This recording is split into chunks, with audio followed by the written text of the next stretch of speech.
Muito bem, pessoal. Nós vamos continuar nossa aula introdutória sobre hematopoese, sobre órgãos hematopoéticos, e agora a gente vai falar especificamente, então, sobre a formação e regulação da eritropoese, das hemácias, dos leucócitos, a leucopoese, e das plaquetas, a trombocitopoese, e falar um pouquinho sobre a função. Esse tópico nós vamos acabar repetindo em outras aulas, principalmente quando estivermos trabalhando nas questões das doenças associadas às hemácias, leucócitos e plaquetas. Então, é importante que a gente saiba como que funciona a regulação normal, a formação normal, para nós podermos comparar com situações onde nós temos doenças associadas.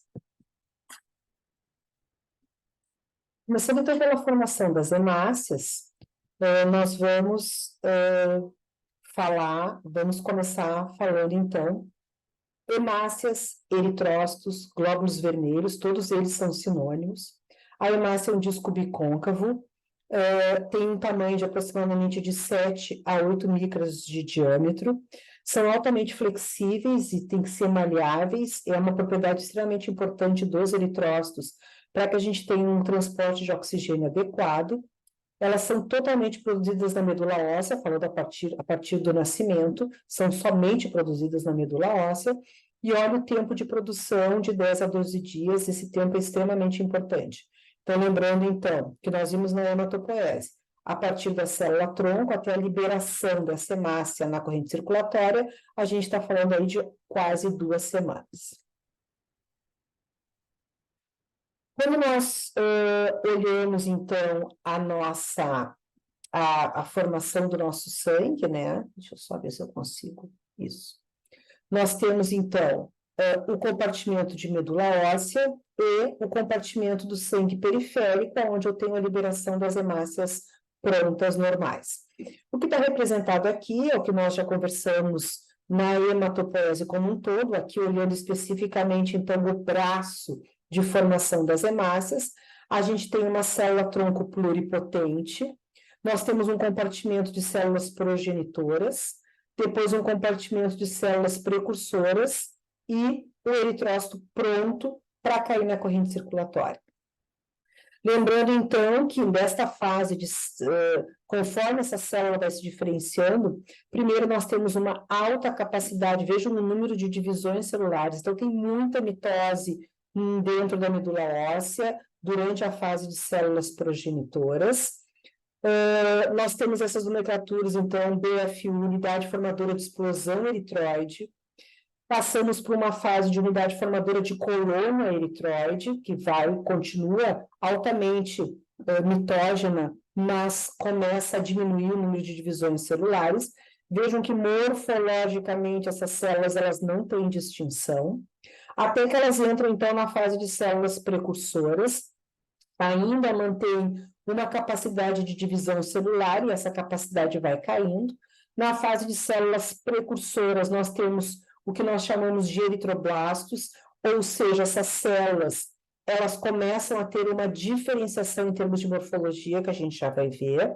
Nós vamos observar, então, que o núcleo dessa célula vai diminuindo, o citoplasma vai mudando a sua coloração, justamente vai se transformando de um citoplasma muito basofílico para o rosa mate, que é a cor final da hemácia, justamente pela entrada, pelo aumento, né, pelo início da produção da hemoglobina, que é a principal hemoglobina das hemácias. Esse núcleo vai diminuindo de tamanho até que chega um determinado momento em que ele fica mais polarizado e ele é totalmente liberado de dentro dessa hemácia. Essa hemácia, no momento que ela libera esse núcleo, ela se transforma no reticulócito, que é uma hemácia rica em RNA, até que finalmente se transforma na hemácia madura, onde ela não tem absolutamente nada dentro dela, né, além da molécula de hemoglobina, mas ela não tem nem resíduos, não tem DNA e não tem RNA, tá? Vejam, o período que nós comentamos de 10 a 14 dias, desde o estímulo de uma célula-tronco até a liberação dessas hemácias no sangue periférico. E no sangue periférico, essa hemácia circula durante 120 dias. Há aproximadamente 4 meses, ela vai exercer a sua função de transporte de oxigênio. Falando da regulação da eritropoese, nós temos, então, o que eu já comentei com vocês, os eritroblastos, que seria essa fase mais final, onde essas células precursoras, antes da formação final da hemácia, o que eu comentei com vocês, ó, o citoplasma basofílico vai se transformando no citoplasma rosa mate até a sua formação final, o núcleo vai diminuindo de tamanho, até que ele fica tão pequenininho que ele vai ser totalmente expulso, e esse núcleo, esse material, lembrando que isso está acontecendo dentro da medula óssea, esse material genético todo vai ser absorvido por macrófagos que vão dentro da medula óssea, que vão aproveitar, então, todas esses aminoácidos e todo esse material genético que está sendo liberado para a síntese de novas proteínas.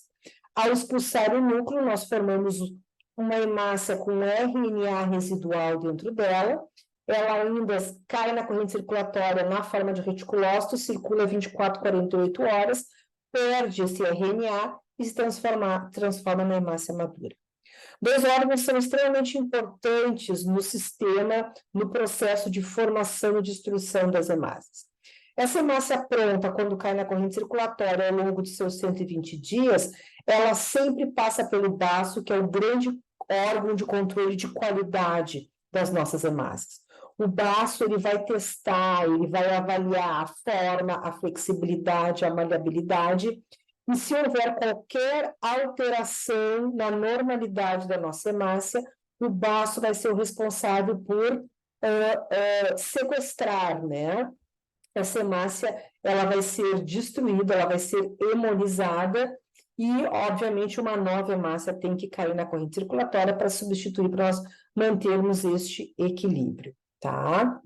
Os rins também têm um papel extremamente importante nesta caminhada de 120 dias. Além de passar pelo baço, a hemácia também passa pelos rins, e os rins, ele tem a grande importância que é onde existe a produção da eritropoetina, que é o principal fator de crescimento para que nós tenhamos formação das hemácias. Então, vejam que a eritropoetina é uma proteína produzida praticamente 90% dos rins, uma pequena parcela produzida no fígado, e a eritropoetina, então, ela é liberada numa quantidade normal, mas em situações de hipóxia, ou seja, ao passar pelos rins, se os sensores detectarem que tem uma baixa concentração de hemoglobina, vai existir uma liberação maior de eritropoetina na tentativa de compensar. O que essa eritropoetina vai fazer? Ela é produzida nos rins, mas ela atua lá na medula óssea. Existem receptores específicos nessas células precursoras para que se tenha, então, estímulo da divisão celular e a produção de novas hemácias. Novamente, então, o controle, a regulação desta eritropoese, da formação das hemácias, se dá através desse ciclo.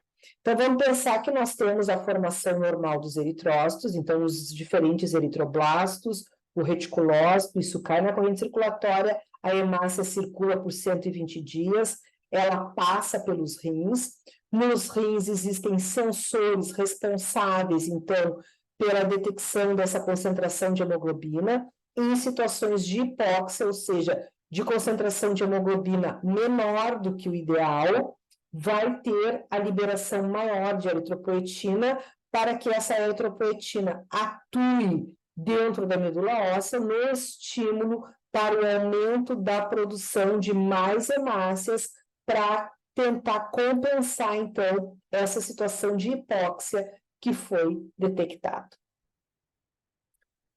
Só voltando aqui novamente, né, sobre esse controle da eritropoese, nós vamos abordar esse controle novamente nas aulas de reticulócitos e eritroblastos e nas aulas de anemias, onde a gente vai conversar bastante sobre pontos em que podem estar acontecendo, então, deficiências, e nós vamos perceber que esse controle não funciona adequadamente, tá? Então, a gente vai retomar esse assunto ao longo da disciplina, tá? Então, isso é importante de nós sabermos sobre a formação das hemácias, o fator de crescimento e o envolvimento de fígado e rins no processo de formação, controle de qualidade e destruição das hemácias. Lembrando que nós temos que manter um equilíbrio entre produção de hemácias e destruição destas hemácias para que a gente mantenha um equilíbrio e uma concentração adequada, né, um número adequado de eritrócitos para um transporte de oxigênio adequado. Muito bem. Falar sobre a formação de plaquetas, a gente vai primeiro, né, fazer uma análise geral sobre as plaquetas. Olha lá, então. Então, as plaquetas, né, essas estruturas pequenininhas, não têm núcleo, são estruturas que não têm núcleo, porque a gente já vai ver mais adiante que elas são restos, elas são pedacinhos do citoplasma da sua célula precursora, que é o megacariócito.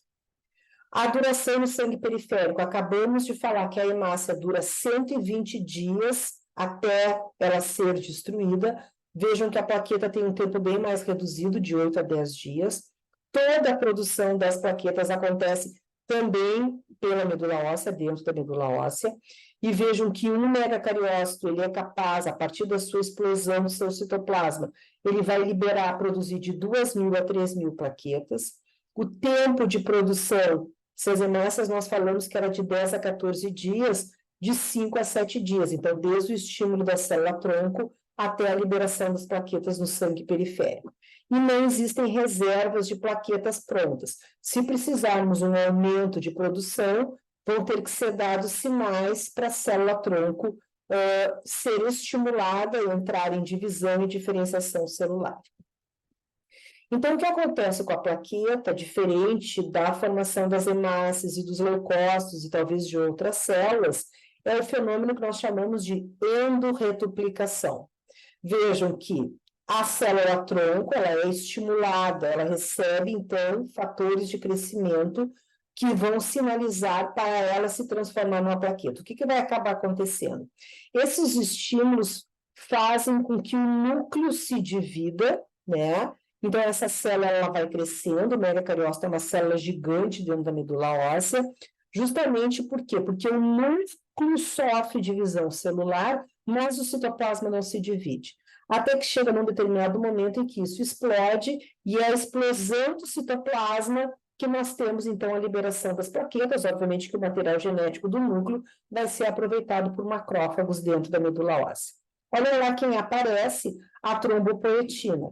Se lá na formação das hemácias nós tínhamos a eritropoetina como um fator de crescimento fundamental, sem a eritropoetina não existe formação de hemácias, aqui nós temos a presença da trombopoetina. Então, a trombopoetina ela é basicamente produzida pelo fígado, e ela é um fator de crescimento extremamente importante.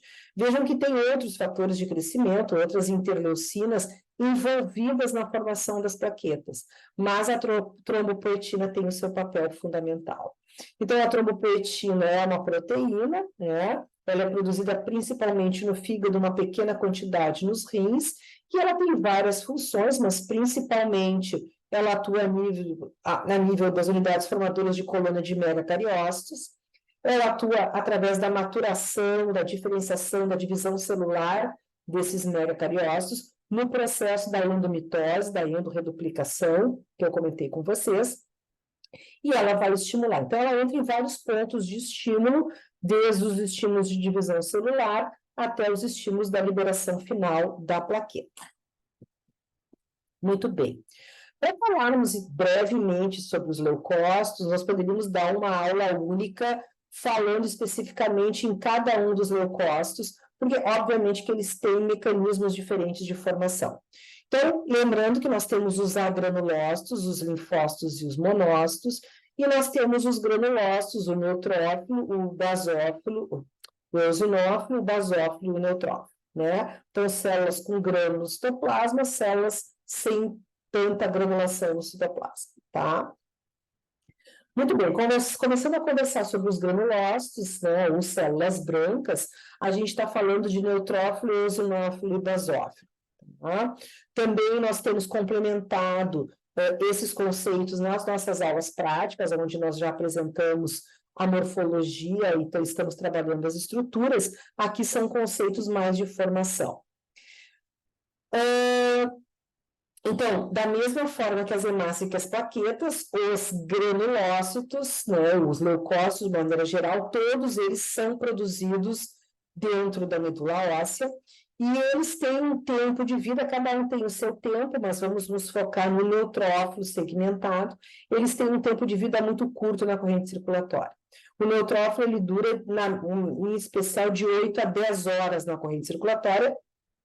Então, é uma célula extremamente importante envolvida nos processos de fagocitose, clássico fagocitose bacteriana, e devido a esse turnover, a essa saída rápida da corrente circulatória, nós precisamos de uma medula muito ativa na produção constante desses neutrófilos, para que cada neutrófilo que é removido da corrente circulatória nessas 10 horas, um novo neutrófilo seja reposto para a gente novamente manter o equilíbrio e para que a gente não tenha deficiências imunológicas, tá?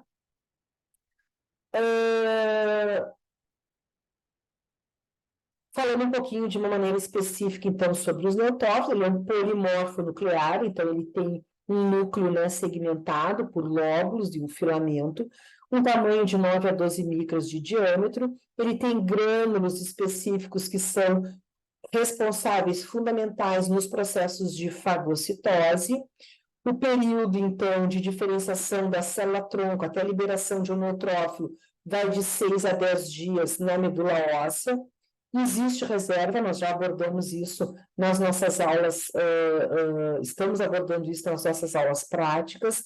Então, nós, pela importância do neutrófilo, nós temos uma reserva de neutrófilos na corrente circulatória, nós temos aderido à parede do vaso, existem neutrófilos prontos para serem mobilizados rapidamente, e existe uma reserva dentro da medula óssea também, para que rapidamente seja mobilizado, né? Se o tempo de formação é 10 dias, nós não podemos esperar, no momento de uma infecção, que 10 dias depois a célula-tronco esteja emitindo novos neutrófilos na corrente circulatória. Só um minutinho, pessoal.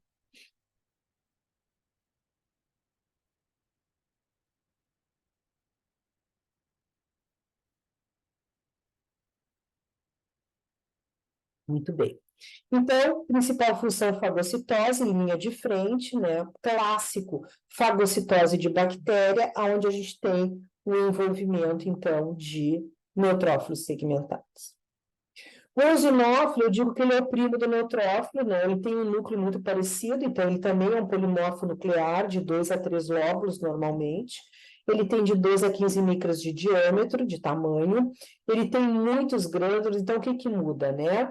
E uma vez que o eosinófilo está envolvido nos processos parasitários e nos processos alérgicos, esses grânulos eles são ricos em estaminase e ariosulfatase, que justamente inativam a histamina.